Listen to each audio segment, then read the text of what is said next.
తన భర్తను ఎందుకు అరెస్టు చేశారో చెప్పడం లేదని వంశీ భార్య పంకజశ్రీ అన్నారు. పోలీసులు వివరాలు ఏమీ చెప్పడం లేదని, లోపల ఏం జరుగుతుందో తెలియడం లేదని అన్నారు. ఏ కేసులో అరెస్టు చేశారో చెప్పడం లేదని, ఎఫ్ఐఆర్ కాపీ కూడా ఇవ్వడం లేదని వంశీ భార్య ఆవేదన వ్యక్తం చేశారు. కాగా నందిగామ మాజీ ఎమ్మెల్యే జగన్మోహన్ రావుతో కలిసి వల్లభనేని వంశీ సతీమణి కృష్ణలంక పోలీస్ స్టేషన్ చేరుకున్నారు. ఆమె పోలీస్ స్టేషన్లోకి పోలీసులు అనుమతించకపోవడంతో వంశీ భార్య పోలీసులకు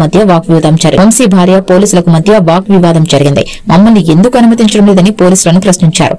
ఆయన ఆరోగ్యంపై ఆందోళనగా ఉందన్నారు. పోలీస్ స్టేషన్ లోపలికి రానివ్వడం లేదని, తన భర్తను చూసేందుకు లోపలికి పంపాలని పంకజశ్రీ కోరారు. చివరికి వంశీ భార్యను మాత్రమే స్టేషన్ లోపలికి పోలీసులు పంపించారు. ఎఫ్ఐఆర్ సర్వ్ చేయలేదండి. మన లాయర్ చిరంజీవి గారు కూడా వచ్చారు, బట్ ఇంకా ఇవ్వలేదంటే మనకి ఎందుకు అరెస్ట్ చేశారనే ground reasons we don't know yet. అదే ఇంతవరకు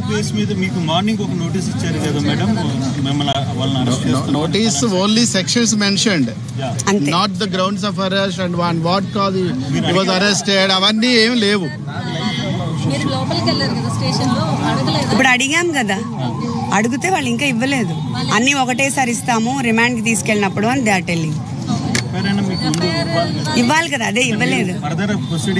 అందుకే కదా మేము అడిగాము, కానీ ఇవ్వలేదు. అందుకే లాయర్ని కూడా పంపించమంటే ఆయన కూడా అదే అడిగారు. ఇంతసేపు దానికోసమే కూర్చున్నాం. ఆఫీస్లో గొడవ చేయించారు, చేసిన తర్వాత సీని కూడా కొట్టారు.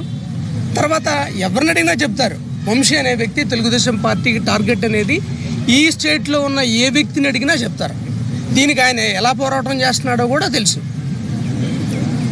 వాళ్ళని మళ్ళీ ఇంకో రంగా కుక్ చేస్తున్నారు, ఇది అందరికీ తెలిసిందే కదా. లేకపోతే 44 మంది మీద పెట్టింది 91 మందికి ఎట్లా చేరుతుంది అంటే అక్కడ ఎవరు వైసీపీ వాళ్ళు ఉంటే వాళ్ళందరినీ కుక్ చేయడం, అంతే కదా.